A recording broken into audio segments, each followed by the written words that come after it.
भारतीय रेल्वे जवळपास एक शतकभर चाललेली एक परंपरा होती. तिचा स्वतःचा एक स्वतंत्र अर्थसंकल्प. हो. पण 2017 मध्ये सरकारने तो उचलला आणि थेट मुख्य बजेटला जोडून टाकला. आणि तेव्हापासून एक मोठी चर्चा सुरू आहे. हा निर्णय रेल्वेसाठी चांगला होता की वाईट? बरोबर. कारण आपल्याकडच्या स्रोतांमध्ये यावर दोन अगदी टोकाची मतं दिसतात. एक गट म्हणतो की या निर्णयामुळे रेल्वे आर्थिकदृष्ट्या मजबूत झाली आणि विकासाला वेग आला. आणि दुसरा? तर दुसरा गट याला संसदीय परंपरेचा अपमान मानतो, ज्यामुळे रेल्वेचं महत्त्वच कमी झालं. आज आपण याच विषयाची दोन्ही बाजूंनी चिरफाड करणार आहोत. हा निर्णय खरोखरच एक दूरदृष्टीचा प्रगतिशील बदल होता की यामुळे रेल्वेची स्वतंत्र ओळख आणि लोकांप्रती तिची जबाबदारी कुठेतरी हरवली? आणि हा मुद्दा फक्त पैशांचा किंवा बजेटच्या आकड्यांचा नाहीये. याच्या मागे प्रशासकीय आणि राजकीय कारणंही तितकीच मोठी आहेत. म्हणजे 1924 साली स्वतंत्र अर्थसंकल्प का सुरू झाला आणि 2017 मध्ये तो बंद करण्याची गरज का वाटली, यामागे धोरणात्मक बदलांची एक मोठी साखळी आहे. तर मग सुरुवात मूळ प्रश्नापासून करूया. जवळपास 100 वर्ष जी गोष्ट व्यवस्थित चालू होती ती बदलण्याची सरकारला गरजच का वाटली? या निर्णयामध्ये नेमका विचार काय होता?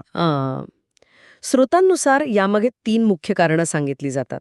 पहिलं आणि सगळ्यात मोठं कारण म्हणजे आर्थिक शिस्त. आर्थिक शिस्त? पण रेल्वे तर एक सार्वजनिक सेवा आहे की नाही? तिला नफा तोट्याच्या पलीकडे जाऊन पाहायला नको का? हा जो दरवर्षी सरकारला 8 ते 10 हजार कोटींचा लाभांश म्हणजे डिव्हिडंड द्यावा लागायचा, तो म्हणजे देशाच्याच एका खिशातून दुसऱ्या खिशात पैसे टाकण्यासारखं नव्हतं का?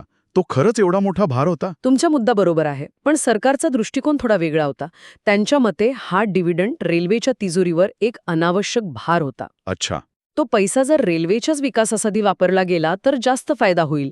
विलिनीकरणामुळे हा डिव्हिडंड पूर्णपणे रद्द झाला. म्हणजे ते पैसे वाचले? हो, म्हणजे रेल्वेला दरवर्षी 8-10 हजार कोटी रुपये अतिरिक्त मिळाले, जे ती थेट आपल्या प्रकल्पांवर खर्च करू शकली. ठीक आहे. म्हणजे रेल्वेचा पैसा रेल्वेकडेच राहावा हा एक उद्देश, आणि दुसरं कारण एकात्मिक नियोजन असल्याचं सांगितलं जातं. हो, इथे सरकारचा विचार असा होता की वाहतुकीच्या साधनांचा तुकड्या तुकड्यात विचार करून चालणार नाही. म्हणजे रेल्वे वेगळी, रस्ते वेगळे, जलमार्ग वेगळे असं नाही.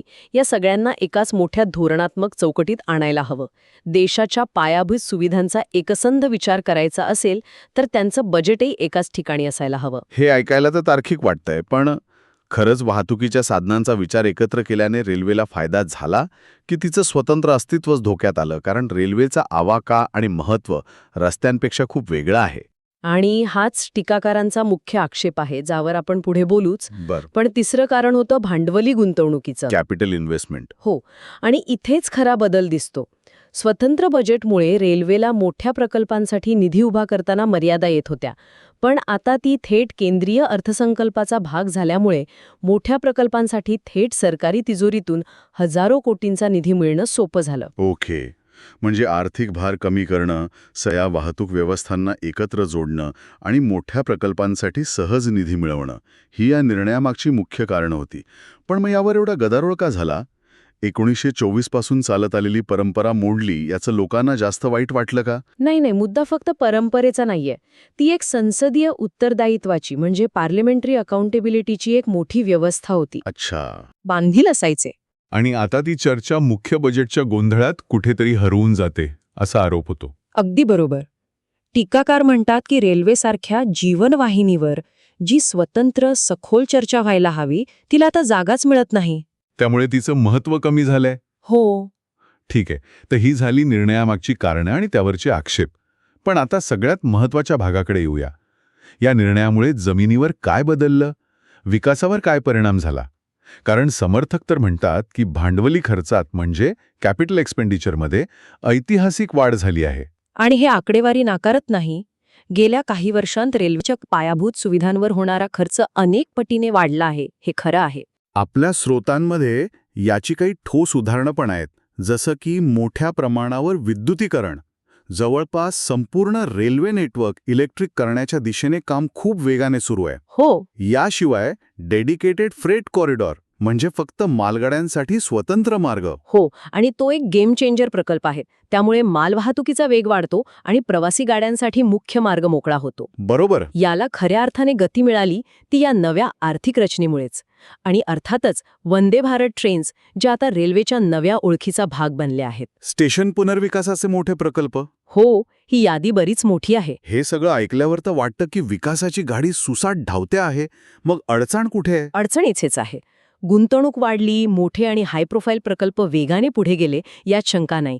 पण खरा प्रश्न हा आहे की या गुंतवणुकीचा आणि विकासाचा फायदा सामान्य प्रवाशांपर्यंत कितपत पोचला आहे. हा कळीचा मुद्दा आहे. कारण वंदे भारत सारख्या गाड्या चांगल्या आहेत, पण जो सामान्य माणूस रोज पॅसेंजर ट्रेनने किंवा एक्सप्रेसने प्रवास करतो त्याच्यासाठी काय बदललं? टीकाकार नेमकं याच गोष्टीवर बोट ठेवतात. ते म्हणतात की हा विकास सर्वसमावेशक नाही. आजही अनेक सामान्य पॅसेंजर आणि एक्सप्रेस गाड्या तासांतास उशिरा धावतात. डायनॅमिक फेअरसारख्या प्रणालीमुळे तिकिटांचे दर वाढले आहेत. हो, हे खरंय. आणि सर्वात मोठा आरोप हा आहे की सामान्य प्रवाशांच्या सुविधांपेक्षा प्रतिमात्मक प्रकल्पांवर म्हणजे इमेज बिल्डिंग प्रोजेक्ट्सवर जास्त लक्ष दिलं जातंय. म्हणजे विकास दिसतोय, पण तो कदाचित सगळ्यांच्या सोयीचा नसेल. त्यामुळे वाद विकास झाला की नाही यावर नाही, तर तो विकास कोणासाठी आणि कसा झाला यावर आहे. अगदी अचूक. हाच या चर्चेचा गाभा आहे. पूर्वी रेल्वे बजेटच्या दिवशी अख्खा देश टीव्हीला चिकटून असायचा. हो ना. आपल्या भागात नवीन ट्रेन मिळणार का, भाडं वाढणार की कमी होणार, यावर सगळ्यांचं लक्ष असायचं. आता रेल्वेबद्दलची चर्चा मुख्य बजेटच्या भाषणातल्या काही वाक्यांपुरती मर्यादित राहिली आहे. हे फक्त एक भावनिक नुकसान आहे की यामुळे पारदर्शकता आणि जबाबदारीवर खरोखरच परिणाम झालाय? नाही, हा खूप महत्वाचा मुद्दा आहे. टीकाकारांच्या मते यामुळे पारदर्शकता आणि जबाबदारी दोन्ही कमी झाली आहे. पूर्वी रेल्वे मंत्री थेट संसदेला आणि देशातील जनतेला जबाबदार असायचे. हो. बजेटच्या भाषणात प्रत्येक नवीन योजना, प्रत्येक खर्चाचा हिशोब मांडला जायचा. दरवाढ किंवा सवलती या सगळ्यावर संसदेत थेट चर्चा आणि मतदान व्हायचं. आणि आता रेल्वे हा अर्थमंत्रालयाच्या अंतर्गत केवळ एक विभाग बनल्यामुळे ती थेट उत्तर देण्याची प्रक्रिया बदलली आहे. बरोबर. आता रेल्वेच्या आर्थिक बाबींची तपशीलवार आणि स्वतंत्र मांडणी होत नाही. त्यामुळे त्यावरील सूक्ष्म तपासणीची आणि सखोल चर्चेची संधी खूप कमी झाली आहे, असं मानलं जातं. पण यावर सरकार किंवा समर्थकांचा काहीतरी दृष्टिकोन असेलच. ते म्हणत असतील की सगळा डेटा तर अजूनही सार्वजनिक आहे, नाही का? कंट्रोलर अँड ऑडिटर जनरल म्हणजे CAGचे अहवाल येतात, ज्यात रेल्वेच्या कामाचं ऑडिट असतं. मग पारदर्शकता कमी कशी झाली? त्यांचा युक्तिवाद हा आहे की या बदलाचा उद्देश प्रशासकीय कार्यक्षमता वाढवणं हा होता, पारदर्शकता कमी करणं नाही. ओके. आणि तुम्ही म्हणालात तसं आकड्या आणि माहिती आजही उपलब्ध आहे. पण इथेच खरा फरक आहे. माहिती उपलब्ध असणं ही एक गोष्ट आहे आणि त्या माहितीवर सार्वजनिक आणि संसदीय व्यासपीठावर सखोल चर्चा होऊन सरकारला जबाबदार धरणं ही दुसरी आणि अधिक महत्वाची गोष्ट आहे. म्हणजे वाद डेटा असण्यावर नाही, नाही. तर त्या डेटावर होणाऱ्या चर्चेची व्याप्ती आणि खोली कमी झाल्याबद्दल आहे. अगदी बरोबर. त्या चर्चेसाठी जे एक समर्पित व्यासपीठ होतं तेच आता नाहीसं झालं आहे. पण ही जी पारदर्शकतेची आणि जबाबदारीची गोष्ट आहे, तिचा थेट संबंध राजकीय प्रक्रियेशी आहे, नाही का? पूर्वी तर रेल्वे बजेट म्हणजे एक मोठा राजकीय उत्सव असायचा. हो, आणि त्यावरही दोन अगदी भिन्न मतं आहेत. समर्थकांच्या मते तो उत्सव थांबला हे खूपच चांगलं झालं. असं का? कारण पूर्वी अनेक घोषणा केवळ राजकीय दबावाखाली किंवा निवडणुका डोळ्यासमोर ठेवून व्हायच्या. त्या आर्थिकदृष्ट्या व्यवहारी आहेत की नाही याचा विचारच व्हायचा नाही. म्हणजे घोषणा तर व्हायची, पण त्यासाठी निधीची तरतूद नसायची.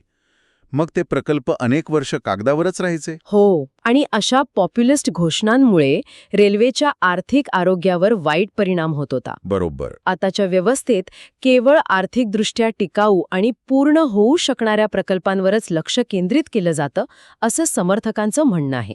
यामुळे संसाधनांचा योग्य वापर होतो. पण इथे एक मोठा प्रश्न आहे. या नाण्याची दुसरी बाजू म्हणजे लोकशाही सहभाग. रेल्वे बजेट हे खासदारांसाठी आपापल्या मतदारसंघातील लोकांच्या मागण्या सरकारपर्यंत पोचवण्याचं एक मोठं आणि अधिकृत व्यासपीठ होतं. हो. नवीन स्टॉप, नवीन गाडी किंवा रेल्वे लाईनचा विस्तार. हो, आणि ती संधी आता खूप मर्यादित झाली आहे. खासदारांना आता आपल्या मागण्या मांडण्यासाठी तेवढं प्रभावी व्यासपीठ उरलेलं नाही. यामुळे लोकशाही प्रक्रियेतील लोकांचा थेट सहभाग कमी झाल्याची भावना त्यांच्या प्रतिनिधींमध्ये आहे. म्हणजे हा एक सरळसोट ट्रेड ऑफ आहे. आपण राजकीय दबावाखाली होणारे निरर्थक प्रकल्प थांबवले, पण त्यासोबतच लोकांनी निवडून दिलेल्या प्रतिनिधींचा आवाजही काही प्रमाणात दाबला गेला. It's a classic case of efficiency versus democracy. अगदी बरोबर. एका बाजूला आर्थिक शहाणपणा आहे, तर दुसऱ्या बाजूला लोकशाही प्रतिनिधित्वाचा संकोच झाल्याचा आरोप आहे. तर मग या सगळ्या चर्चेचा अर्थ काय लावायचा? 2 गोष्टी तर अगदी स्पष्ट दिसतात.